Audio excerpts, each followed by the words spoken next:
رسول اللہ صلی اللہ علیہ وسلم کی عورتوں کو ایک بڑی اہم نصیحت۔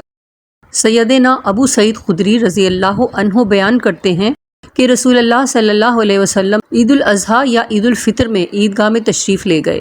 وہاں آپ صلی اللہ علیہ وسلم عورتوں کے پاس سے گزرے اور فرمایا، اے عورتوں کی جماعت، صدقہ کرو کیونکہ میں نے جہنم میں زیادہ تم ہی کو دیکھا ہے۔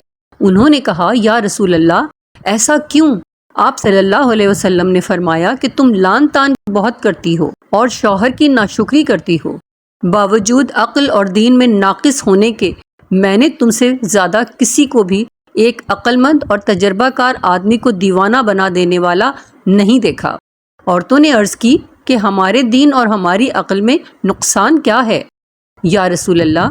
آپ صلی اللہ علیہ وسلم نے فرمایا، کیا عورت کی گواہی مرد کی گواہی سے نصف نہیں ہے؟ انہوں نے کہا، جی ہے۔ آپ صلی اللہ علیہ وسلم نے فرمایا، بس یہی اس کی عقل کا نقصان ہے۔ پھر آپ صلی اللہ علیہ وسلم نے پوچھا، کیا ایسا نہیں ہے کہ جب عورت حائضہ ہو تو نہ نماز پڑھ سکتی ہے نہ روزہ رکھ سکتی ہے؟ عورتوں نے کہا، ایسا ہی ہے۔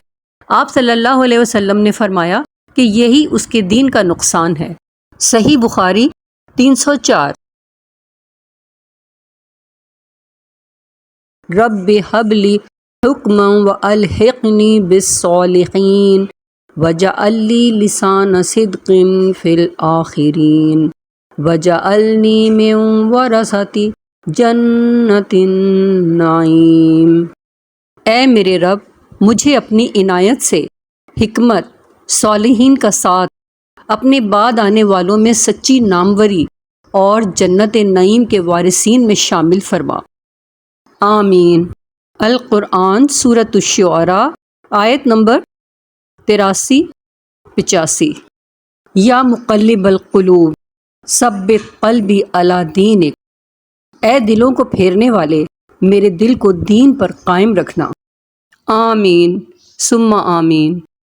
اللہم اہدنی وسددنی، اے اللہ مجھے ہدایت دے اور مجھے استقامت عطا فرما۔ صحیح مسلم 2725۔ Thank you for watching. Please like, share, subscribe,